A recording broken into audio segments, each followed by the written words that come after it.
The thing about betrayal is that it doesn't announce itself with trumpets, it whispers. And on that Tuesday evening in October, I heard it whisper through my own kitchen wall. "He's too soft to do anything," Amanda said into her phone, laughing. That laugh. God, that laugh. I'd heard it 1,000 times before, usually when she was watching some comedy special or talking to her sister about something ridiculous that happened at work. But this laugh was different. This one had an edge to it, a cruelty. Trust me, baby, he doesn't have it in him. I stood in the hallway, grocery bag still in hand, frozen like a man who'd just stepped on a landmine. The brown paper was crinkling in my grip, cutting into my palms. The tomatoes I'd bought for the pasta sauce she'd specifically requested, "Get the Roma ones, James, not those sad grocery store ones," rolled across the hardwood floor. One of them hit the baseboard with a soft thud. I didn't pick them up, couldn't move. My brain was doing that thing where it tries to process information that doesn't make sense, like when you walk into a room and forget why you're there. Except this was worse. This was walking into a room and discovering the room itself was a lie. 3 months earlier, everything had been different. We'd been planning a wedding. I'd saved for 8 months to buy that ring, skipping lunches, saying no to drinks with the guys from work, putting in overtime on weekends. I'd shown her the ring at Riverside Park, right by the fountain where we'd had our first date.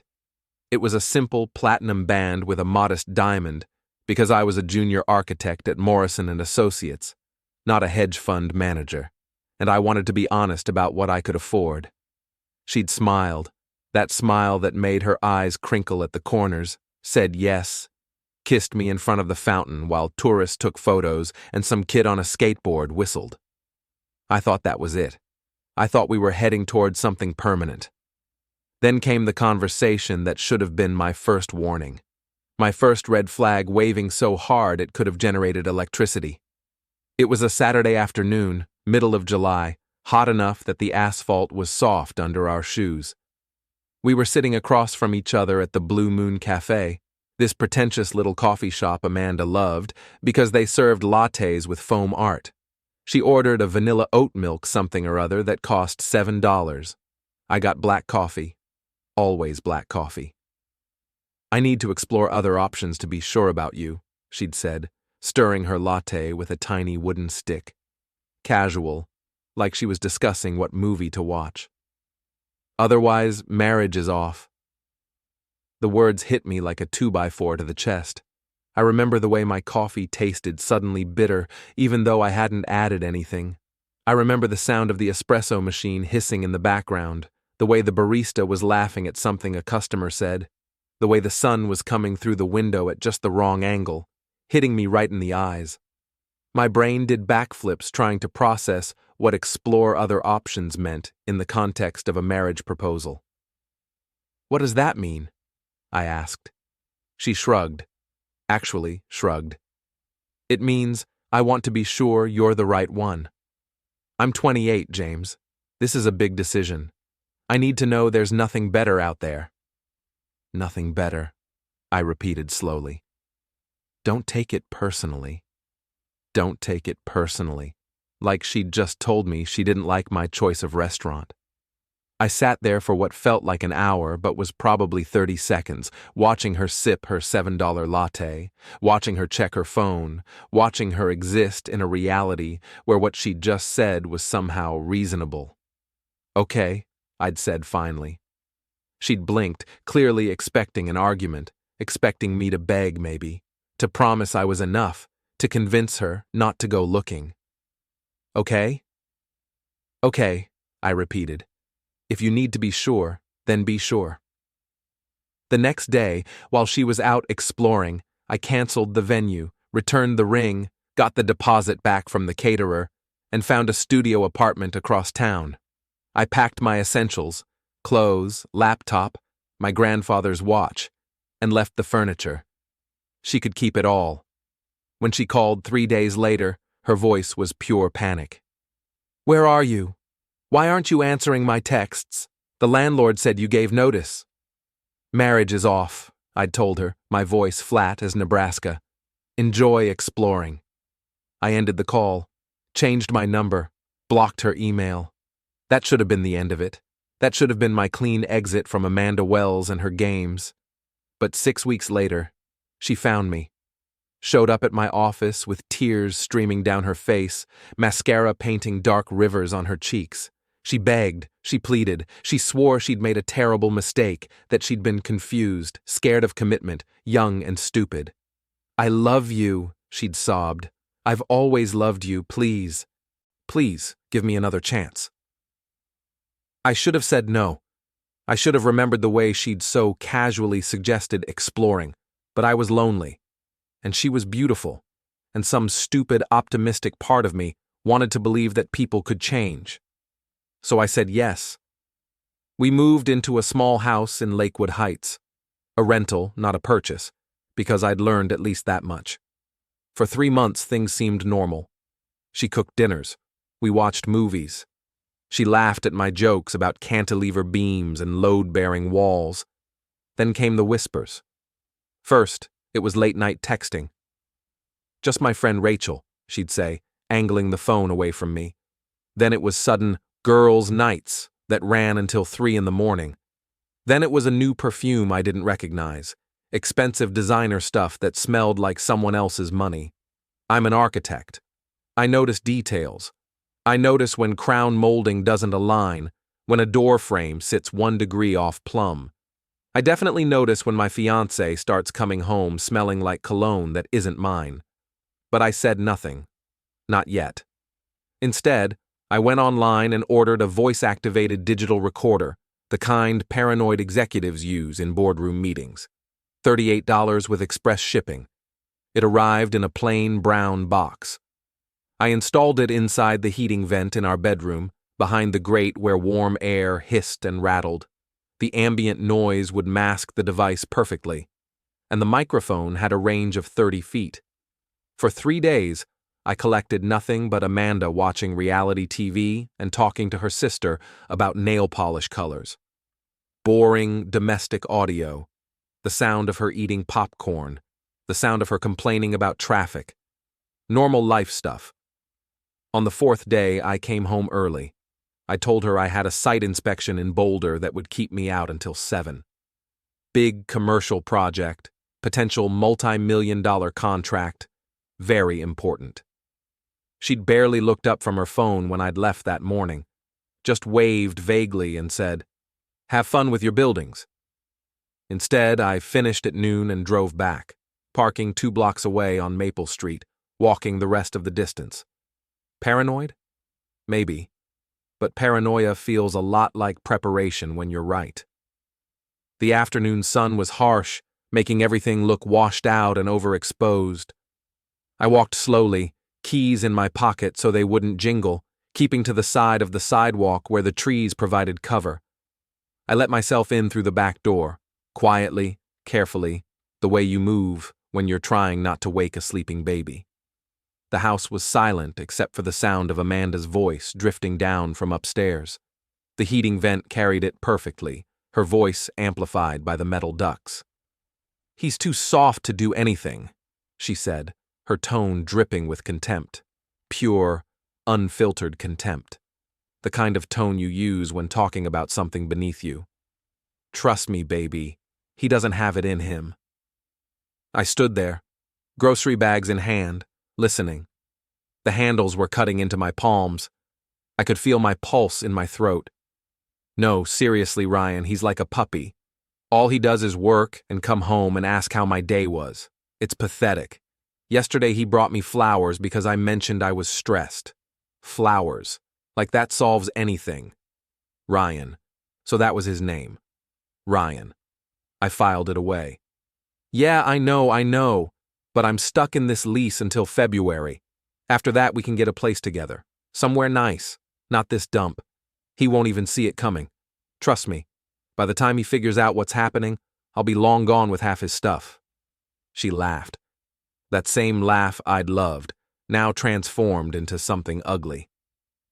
"What stuff?" Ryan's voice came through, tinny from speakerphone. "I thought you said he doesn't have anything worth taking." "He's got connections. Contractor contacts. I've already been working those, getting quotes, pocketing referral fees. He's so clueless, he thinks I'm just being helpful. My heart didn't break. That's what they always say in movies, isn't it? That your heart breaks, shatters into a million pieces. Mine didn't break. It calcified. It turned to stone. It became something harder, colder, more useful than the soft thing it had been 10 seconds earlier. And in that moment, something inside me switched off. Or maybe switched on. Either way, the man who'd walked in through that back door wasn't the same man still standing there holding overpriced tomatoes. I set the grocery bags down slowly, silently, on the kitchen counter. Then I walked upstairs, each step deliberate. Amanda was lying on our bed, wearing a silk robe I'd never seen before. Dark purple, expensive looking. Her phone was pressed to her ear. Her hair was done, makeup perfect, like she'd been planning to go out. When she saw me, her face went through a rapid sequence: surprise, fear, calculation, defiance. It was like watching someone flip through masks, trying to find the right one. "Anything you want to share?" I asked. My voice sounded strange, calm, almost cheerful. She fumbled with the phone. "I'll call you back," she whispered, then hung up. Her eyes were wide. "You're home early." Site inspection was quick. I leaned against the doorframe, hands in my pockets. "So, Ryan. Tell me about Ryan." "I don't know what you—" "Don't," I interrupted. The cheerfulness vanished from my voice. "Just don't. I heard you, all of it." Amanda's face cycled through emotions like a slot machine: fear, anger, calculation, defiance. She landed on defiance. "So what?" She sat up, crossing her arms. "You think you own me? You think because you said yes to taking me back that I owe you anything?" "No," I said. "I don't think you owe me anything." She blinked. Clearly she'd expected a fight, yelling, tears, broken dishes. I gave her none of it. "But here's what's going to happen," I continued. "You're going to pack a bag. You're going to leave. And you're going to do it in the next 30 minutes, because that's how long I'm willing to stand here and watch. You can't kick me out.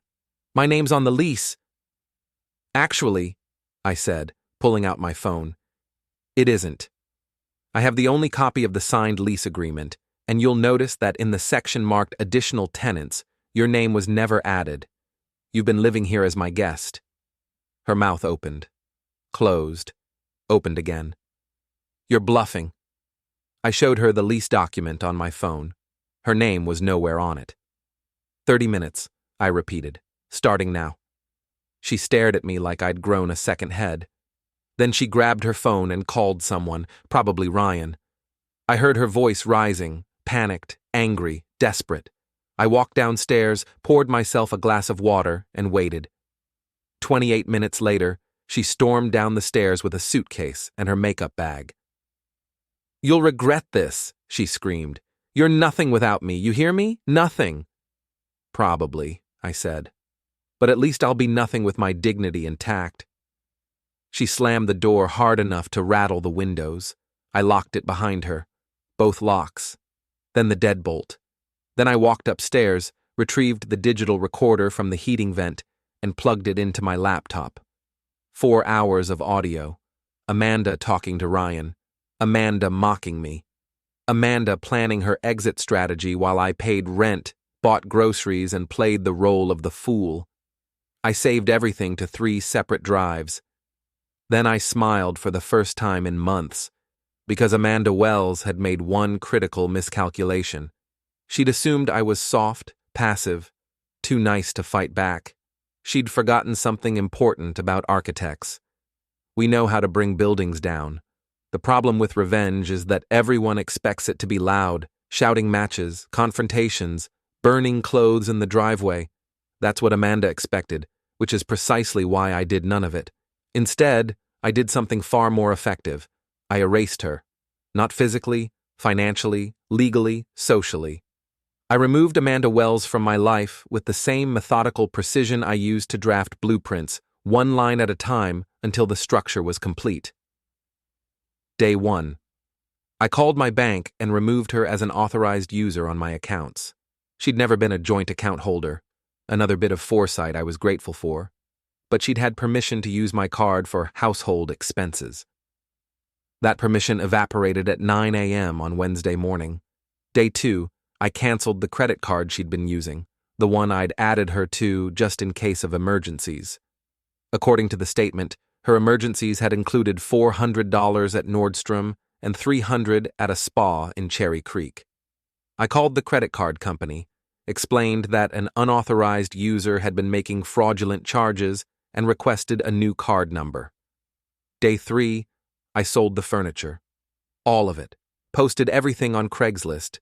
Couch, bed frame, kitchen table, the works. By Friday afternoon, the house was empty except for an air mattress, a folding chair, and my laptop. She called 6 times that day.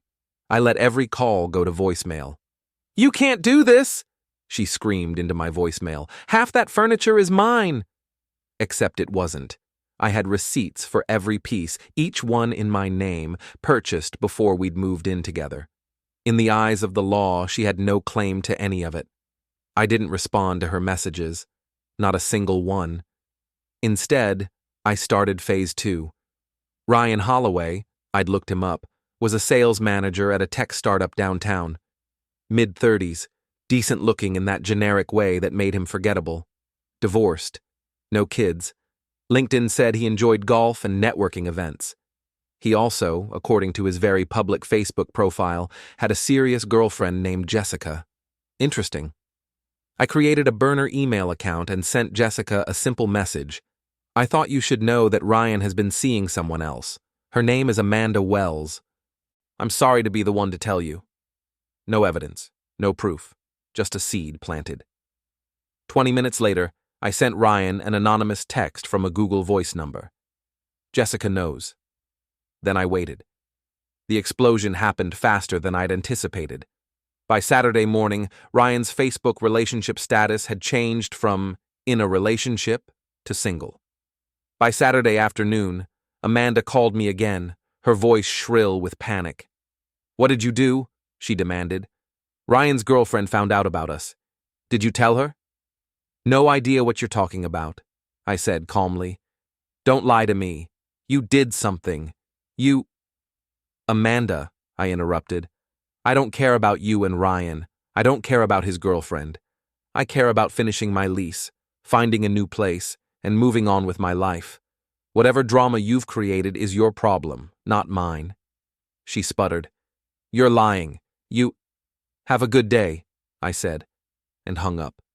The next week was quiet. Too quiet. I knew Amanda well enough to recognize the pattern. She was planning something.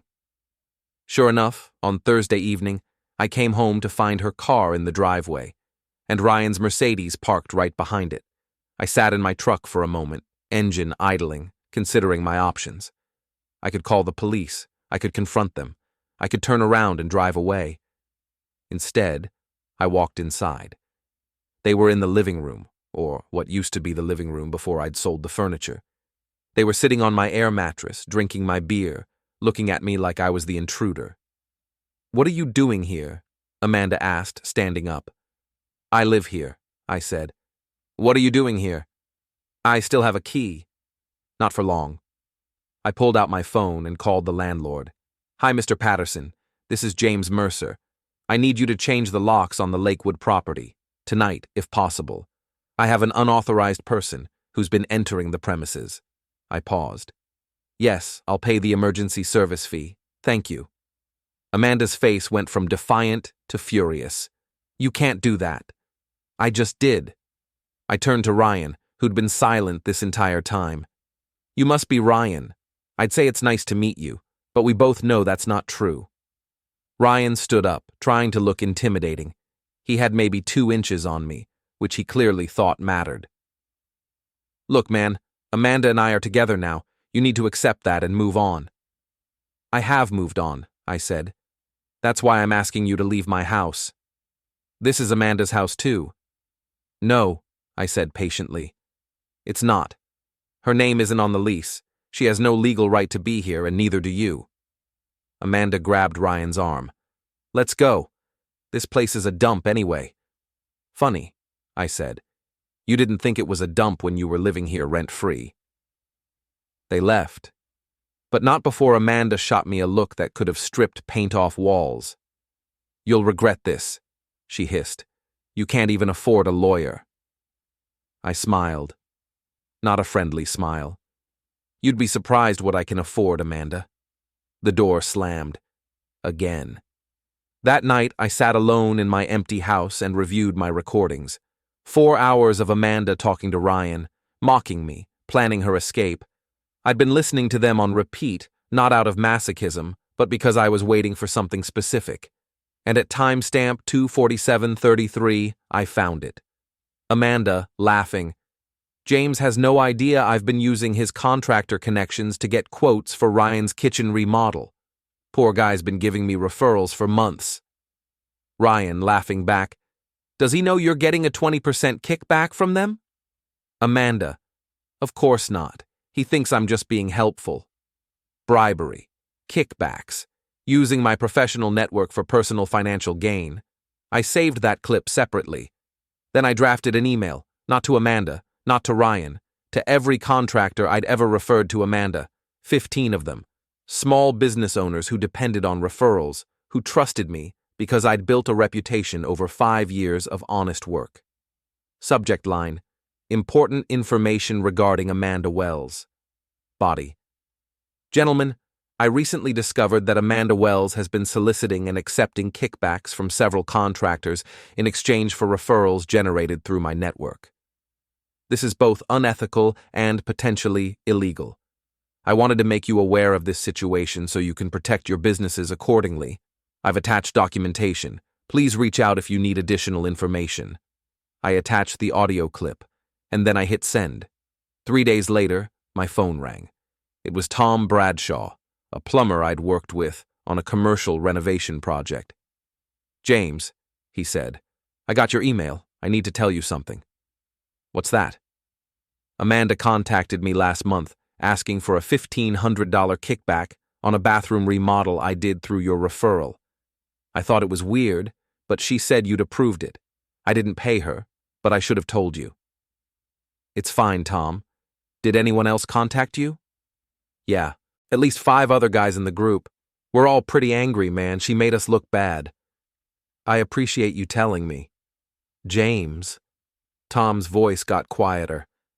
Whatever you're planning, I hope it works. That woman deserves what's coming to her.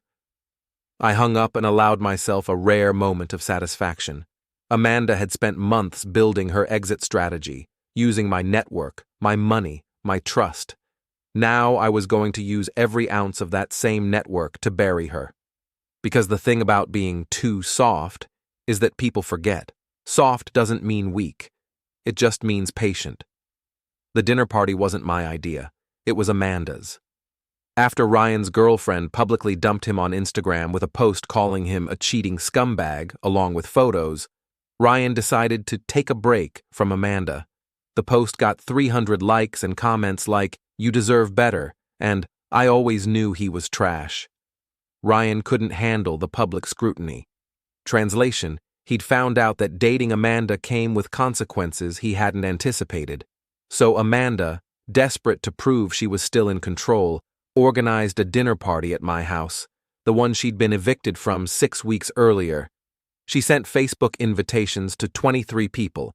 The description read, "Wine and pasta night at James's place. Bring a bottle and your appetite." I received one too, which gave me an idea, a very specific idea. The party was scheduled for Saturday at 7. I showed up at 7:15 with my Bluetooth speaker in a canvas bag. The house was full of Amanda's friends from yoga, some of Ryan's co-workers, and people I didn't know. Someone had brought cheap wine from Trader Joe's. Someone else had brought pasta salad that sat sweating on the counter next to plastic cups and paper plates. The house smelled like perfume and wine and desperation. Amanda saw me first. Her face cycled through shock, fear, anger, calculation, then forced cheer.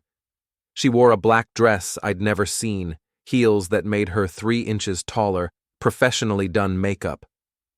James, she said loudly, her voice pitched for the room. I didn't think you'd actually come.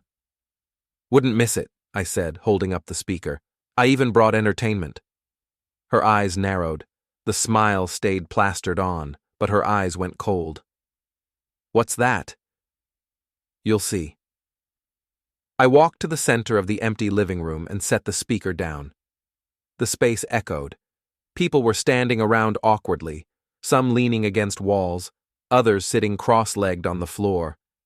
I pulled out my phone and connected via Bluetooth. The chime sounded. Hey everyone, I said, raising my voice. Amanda always talks about how important honesty is in relationships, communication, transparency. So I thought we'd listen to some honest conversations she's had recently. I could see Amanda moving toward me, but I pressed play before she could reach me. Amanda's voice filled the room, crystal clear. He's too soft to do anything. Trust me, baby, he doesn't have it in him. The room went silent. Conversations died mid-sentence. Ryan's voice came next. Are you sure? What if he finds out? Amanda laughing. He won't. He's too busy playing architect to notice anything. Besides, even if he did, what's he going to do? Cry about it? He's pathetic. I watched Amanda's face drain of color. Her carefully applied foundation suddenly looked garish against pale skin. Turn that off, she said quietly. Her voice shook. I didn't. The recording continued, Amanda describing me as pathetic and clueless, Ryan laughing about how I'd been giving free referrals like Santa Claus while she pocketed kickbacks, Amanda mocking my job, my salary, my apartment, my clothes, my car. Every insecurity I'd quietly held, she'd weaponized. Someone in the crowd whispered, "Oh my God." It was Stephanie, Amanda's yoga friend. Amanda lunged for the speaker. I picked it up, held it above my head. She was 5'4" in heels. I was 6'1". "Turn it off!" she screamed. Mascara was starting to run. "I thought you valued honesty," I said calmly, my voice steady despite the adrenaline. The recording shifted, Amanda talking to another woman. "Yeah, I know James proposed, but I'm keeping my options open. Ryan's got money, James has connections. Why choose when I can have both? It's called strategic planning." The woman laughed. "Girl, you are terrible." Amanda: "I'm practical. Men do this all the time." I stopped the recording. The silence was complete. I could hear someone breathing heavily, a car passing outside. "So," I said, "how do you like your honesty?" She swung and... My cheek flared with pain. I didn't even flinch. "Feel better?" "You're insane," she shouted. "Can't just what? Tell the truth? Play a recording of your own words?" One of her friends stepped forward. "I think you should leave, James." "Oh, I'm leaving," I said. But everyone here now understands who Amanda Wells really is. A liar, a manipulator. She used my professional network to scam contractors. She cheated while planning our wedding. Anyone who stays friends with her after tonight, that's on you. I walked out, leaving the speaker behind, still connected. As I reached my truck, I pressed play again. Through the open door, I could hear Amanda's voice echoing through the house. James is too stupid to realize I'm using him. I drove away, smiling. The fallout started the next morning. First, Amanda's mother called me. I let it go to voicemail. She left a 3-minute rant about how I'd humiliated her daughter, and how I'd better lawyer up because they were going to take everything I had. Good luck with that. I had receipts for everything, recordings, bank statements, proof of every dollar I'd spent, every piece of furniture I'd bought, every bill I'd paid. Then Jessica, Ryan's ex-girlfriend, reached out via Facebook Messenger. "Thank you," she wrote. "I heard what you did at the party. Ryan tried to tell me I was crazy for thinking he was cheating. Now everyone knows the truth." "You're welcome," I typed back. "You deserve better." "So do you." I didn't respond to that. The third piece of fallout came from an unexpected source, Ryan himself. He showed up at my gym on Tuesday evening. I'd just finished a set of deadlifts when I saw him in the mirror, standing near the weight rack, trying to look casual and failing miserably. I set the bar down, grabbed my towel, and walked over. "Something I can help you with?" I asked. Ryan glanced around, making sure no one was within earshot. "We need to talk." "I don't think we do." "Look, man, I'm sorry about—" He stopped, clearly struggling. "I didn't know you and Amanda were still together when we started." "Yes, you did." I kept my voice level. "I heard the recordings, Ryan. I heard you laugh about it." His jaw tightened. "Fine. You're right. But here's the thing. Amanda's been calling me nonstop since your little stunt at the party. She's threatening to tell my boss about us. Says it's a conflict of interest because she's connected to some of my clients." "Is it?" I interrupted. "What? A conflict of interest?" Ryan's face reddened. "I don't see how that's relevant." "It's relevant because if Amanda has proof that you were mixing personal and professional relationships inappropriately, your boss might care. And if I were you, I'd be worried about what else she has recorded." His eyes widened. "What are you talking about?" I smiled. "Did you really think you were the only one recording conversations, Ryan? Amanda's been documenting everything. Insurance policy, she called it, in case things went south." I was bluffing. As far as I knew, Amanda hadn't recorded anything. But Ryan didn't know that. "You're lying," he said, but his voice cracked. "Am I?" I picked up my water bottle. "Tell you what, Ryan, leave me alone, leave Amanda alone, and maybe those recordings stay private. Keep making my life difficult, and I'll make sure your boss gets a very interesting care package." "You can't, can I?" I stepped closer, dropping my voice to just above a whisper.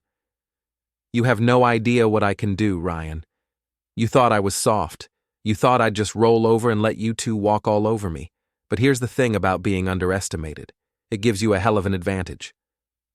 I walked away, leaving him standing there, pale and sweating. He left town 3 weeks later, transferred to his company's Austin office. Amanda, meanwhile, was starting to realize that her social circle was shrinking. Her best friend, Melissa, stopped answering calls after I sent her a carefully edited clip of Amanda describing her as desperate and clingy. Her coworkers started avoiding her after an anonymous email went to her supervisor detailing the kickback scheme. Her credit score tanked after I canceled the cards she'd been authorized to use, cards she'd racked up thousands in charges on. One by one, the pieces of Amanda's carefully constructed life fell apart. And I didn't have to do much except watch. Because the thing about burning bridges is that eventually you run out of places to cross. The eviction notice arrived on a Thursday. Amanda had moved in with Melissa, her best friend, after the party disaster. It lasted exactly 2 weeks before Melissa, tired of Amanda's drama and inability to pay rent, asked her to leave. Amanda then tried to move back into my house. She showed up at 10 p.m. with suitcases pounding on the door. James, open up. I have nowhere to go." I didn't open the door. Instead, I called the police non-emergency line and reported a trespasser. 2 officers arrived 15 minutes later. I showed them the lease, my name only, and explained Amanda had no legal right to be there. They asked her to leave. She refused. They threatened to arrest her for trespassing. She left, but not before screaming loud enough for the entire neighborhood to hear, "You're going to regret this. I'll ruin you. You hear me? I'll ruin you." The thing is, Amanda couldn't ruin me. She'd already tried claiming I was controlling, abusive, jealous. But those accusations fell flat when people heard the recordings, saw the receipts, realized I'd been paying for everything while she cheated. Turns out, you can't ruin someone's reputation when they have evidence on their side. Amanda had no evidence, just accusations. And accusations without proof are just noise. By March, she'd lost her job. The kickback scheme, combined with showing up late repeatedly because of her personal issues, had been enough for her employer to let her go. They cited performance concerns and ethical violations. She tried to sue them for wrongful termination. The lawyer she consulted told her she didn't have a case. She tried to sue me for defamation. That lasted exactly one consultation before the lawyer explained that truth is an absolute defense against defamation claims. But he recorded me without my consent, she'd apparently argued. Colorado is a one-party consent state, the lawyer had replied, meaning only one person in the conversation needs to consent to being recorded. Since he was part of many of those conversations, or they occurred in his home, the recordings are legal. No case. By April, Amanda's financial situation was catastrophic. She'd been living off credit cards, and those were maxing out. She'd tried to get a new apartment, but her credit score had plummeted into the low 500s. No landlord would touch her. She moved back in with her mother. I know this because her mother called me, furious. "You've destroyed my daughter's life," she shouted into the phone. "She's depressed. She can't find work. She's got nowhere to live." "Your daughter," I said calmly, "destroyed her own life. I just made sure everyone knew the truth." "You're a monster." "No, Mrs. Wells, I'm a man who refused to be a victim. There's a difference." She hung up on me. That same week, I got a message from one of Amanda's former co-workers, a woman named Brianna. "I just wanted to say thank you," she wrote. "Amanda tried to sabotage my promotion last year by spreading rumors about me and our manager. I couldn't prove it, but I knew it was her. When you exposed what she'd been doing, people started coming forward with their own stories. She's been pulling stuff like this for years. You did us all a favor." I didn't respond. Didn't need to. The final confrontation came in May.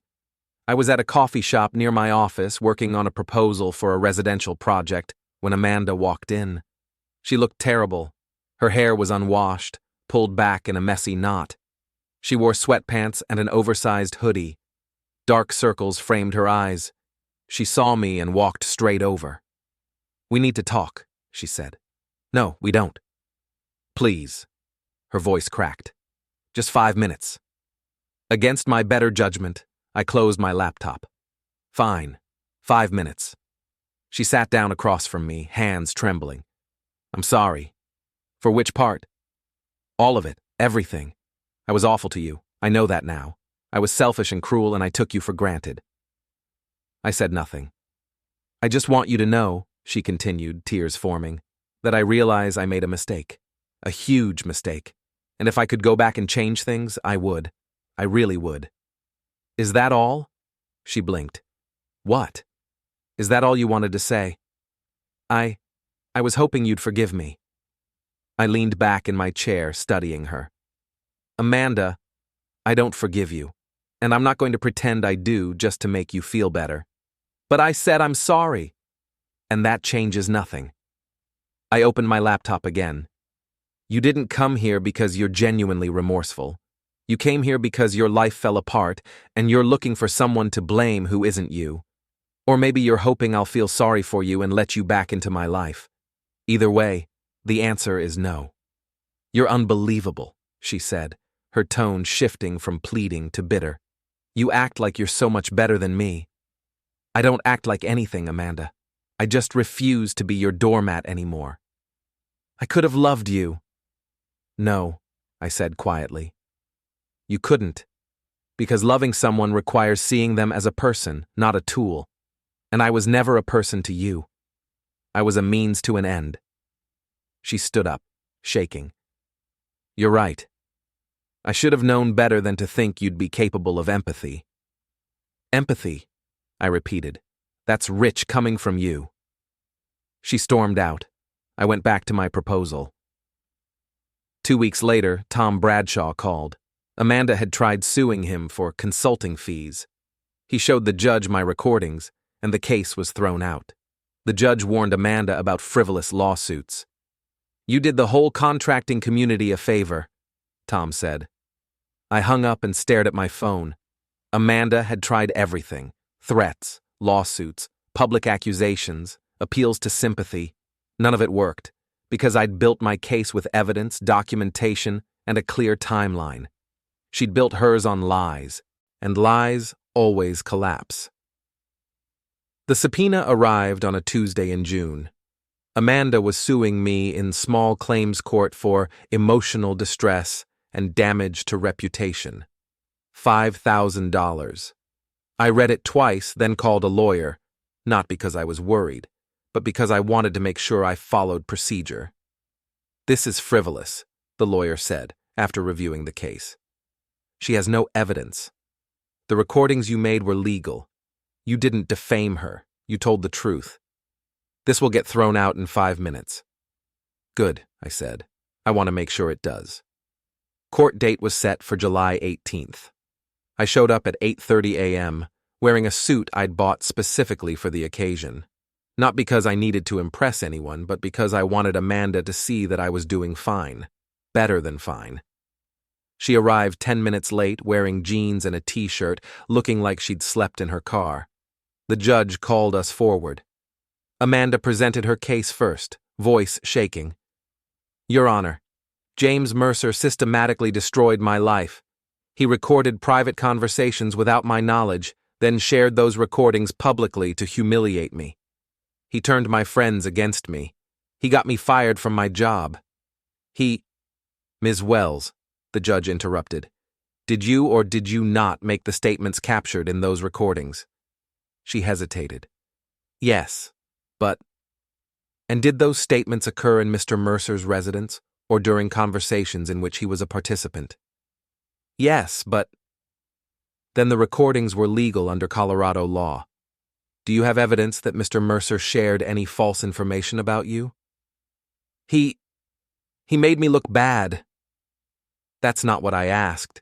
Did he share false information?" Amanda's lawyer, a clearly overworked public defender who looked like he'd rather be anywhere else, leaned over and whispered something to her. "No," she admitted quietly. "Then I fail to see how Mr. Mercer defamed you." The judge turned to me. "Mr. Mercer, do you have anything to add?" "Just one thing, Your Honor." I pulled out a folder I'd prepared. "These are bank statements showing I paid for all shared expenses during our relationship. These are receipts for furniture and household items, all in my name. These are text messages from Ms. Wells threatening to ruin me after I asked her to leave my residence. And these are affidavits from 3 contractors who confirm that Ms. Wells solicited kickbacks using my professional network." I handed the folder to the bailiff, who passed it to the judge. The judge flipped through the documents, his expression growing increasingly unimpressed. "Ms. Wells, did you solicit kickbacks from contractors?" It was just, everyone does that kind of thing. That's a yes or no question." "Yes," she whispered. The judge closed the folder. "Ms. Wells, your case is dismissed. Furthermore, I'm ordering you to pay Mr. Mercer's court costs in the amount of $350. If you file any further frivolous lawsuits against Mr. Mercer, I will sanction you personally. Do you understand?" Amanda's face crumpled. "This isn't fair." "Life rarely is, Ms. Wells. Court adjourned." The gavel came down. Amanda stood there, frozen, as the reality sank in. She'd lost. Completely. I picked up my folder and walked toward the exit. "James," she called after me. I stopped but didn't turn around. "I hope you're happy," she said, her voice breaking. "You got what you wanted. You destroyed me." I turned to face her. "Amanda, I didn't destroy you. You destroyed yourself the moment you decided that I was something to be used rather than someone to be loved. I just made sure everyone knew who you really were." "I could have changed," she said weakly. "If you'd just given me a chance." "I gave you a chance. When you said you needed to explore options, I walked away. Then you begged for a second chance, and I gave you that too. What you did with those chances was up to you. You chose to lie, to cheat, to mock me behind my back while taking my money and using my network. Those were your choices, Amanda, not mine." She opened her mouth, but nothing came out. "I don't hate you," I continued. I just don't care about you anymore, and that's the difference between us. You wanted me to be destroyed, to be broken, to be desperate. I'm none of those things. I'm just done. I walked away. This time, she didn't call after me. Outside, the July sun was brutal, the kind of heat that makes asphalt shimmer. I got into my truck, turned on the AC, and sat there for a moment, letting the cold air wash over me. My phone buzzed, a text from Tom Bradshaw. "Heard you won in court. Drinks on me this weekend?" I smiled and typed back. "Sure, thanks, Tom." Another text, this one from Brianna, Amanda's former co-worker. "Congratulations, you earned it." I didn't respond to that one. Didn't need to. I drove back to my office, parked, and sat at my desk. The residential proposal I'd been working on was due Friday. I had 3 days to finish it. I opened my laptop and got to work. Because that's the thing about revenge. It's not about making the other person suffer. It's about making sure they can never hurt you again. Amanda had tried to erase me, to use me, to discard me when I was no longer convenient. Instead, I'd done something far more effective. I'd moved on. And Amanda Wells, sitting somewhere in her mother's house, unemployed and broke and alone, would spend the rest of her life wondering how she'd lost control of a situation she'd thought was hers